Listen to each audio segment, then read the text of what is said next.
अचल जी, आपके पास आती हूँ। ये इसको इस तरीके से आप समझाइएगा कि भारत की सरजमी से, और जब उस समिट की मेजबानी भारत कर रहा हो, उसके बाद इस तरह का फैसला लेना, इटली के राष्ट्र प्रमुख की तरफ से ये बड़ा फैसला कि हम अब इस प्रोजेक्ट से बाहर निकल रहे हैं, ये कितना बड़ा मैसेज जाएगा सर? इसका असर क्या होगा आने वाले समय में?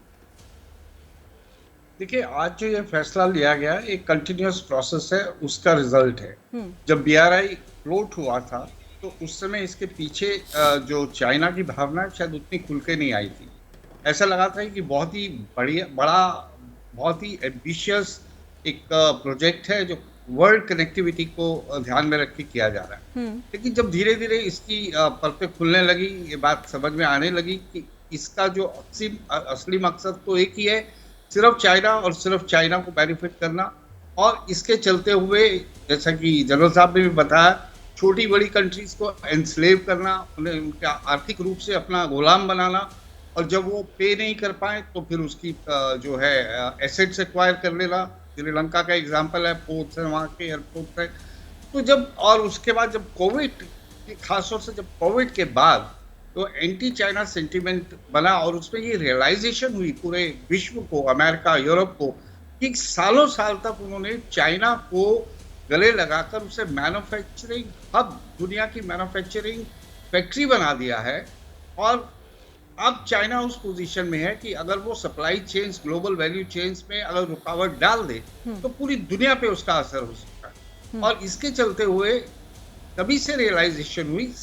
पैरेलली ये भी था कि चाइना विस्तारवाद की नीति अपना रहा है, बहुत अग्रेसिव हो रहा है साउथ चाइना सी में, हिमालय में, हमें लेकर, आसियान देशों को लेकर। तो इन सब का क्यूमुलेटिव असर ये हुआ कि फिर इसे चाइना को कंटेन कैसे किया जाए, चाइना को कन्फ्रंट कैसे किया जाए, चाइना को कंट्रोल कैसे किया जाए। तो चाइना की हर तरह जो चाइना की पॉलिसीज है उसको कंटेन करने के लिए अलग अलग सेगमेंट्स में पॉलिसीज इवॉल्व होनी शुरू हुई। क्वाड का फॉर्मेशन हुआ। क्वाड का फॉर्मेशन सीधा सीधा चाइना के लिए मैसेज था कि आपकी जो एग्रेसिवनेस है, जो आप ये विस्तारवाद की नीतियां साउथ चाइना सी, इंडो पैसिफिक में कर रहे हैं, उसको काउंटर करने के लिए। हमने कभी नाम से नहीं बोला चाइना, बट सब जानते, दुनिया जानते कि इसके पीछे मकसद क्या था। इसी तरह से कुछ साल पहले एक ये भी बात हुई थी कि हमें कुछ ऐसा फंड बनाना चाहिए जिससे अब डेवलपिंग कंट्रीज को जो उनके प्रोजेक्ट्स हैं एक अच्छी शर्तों पे उनको फाइनेंस कर पाए। और इनफैक्ट हम जो बात करते हैं, हम भी तो यही कहते हैं ना कि ये आपका वर्ल्ड बैंक है, आपका इंटरनेशनल मॉनिटरी फंड है, यहाँ पे आप जो फंडिंग करते हैं डेवलपिंग वर्ल्ड की, वो बायस्ड होती है। उसके चलते हुए हमने ब्रिक्स में न्यू डेवलपमेंट बैंक बनाया। तो मतलब कहने का मतलब है थोड़ी थोड़ी करके चाइना को कंटेन करने के ध्यान में रखे, अल्टीमेट ऑब्जेक्टिव चाइना को कंटेन करने के तो बहुत सारे मेजर्स लिए जा सकते। ठीक है, तो इसको भी आप उसी में देखिए।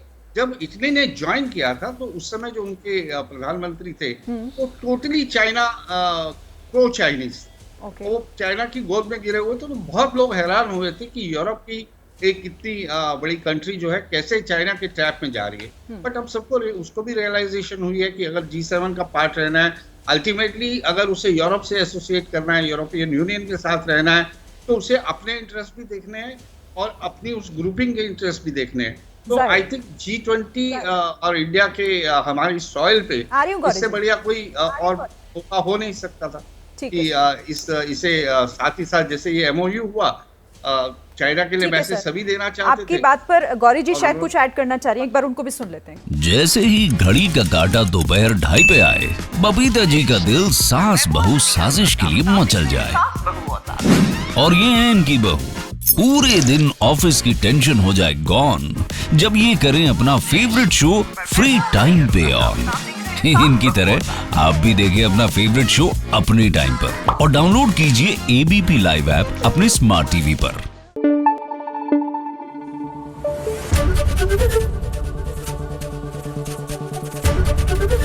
ABP न्यूज आपको रखे आगे।